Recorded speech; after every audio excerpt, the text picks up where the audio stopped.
Last thing I will say about these generic inquiries, and let me just take that same invoiced items example that we were looking at, is you can expose these via OData using Acumatica APIs. So you can push this data out over our APIs and use a tool like Power BI, which is Microsoft's business intelligence tool, to take your analytics a few steps further. So I'll pull up Power BI to take a quick example of that. Here I've opened up Power BI, and what you'll notice is that this is the exact same data that we were just working with that generic inquiry for invoiced items.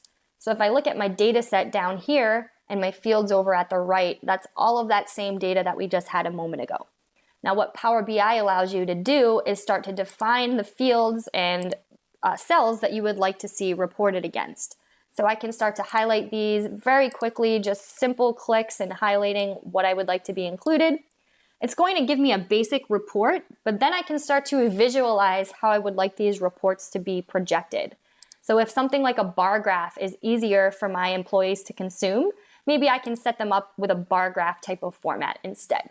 So very, very easy from that perspective to create new types of graphs and dashboards within Acumatica that can be pinned either to your Power BI dashboard or pinned directly to your Acumatica dashboard.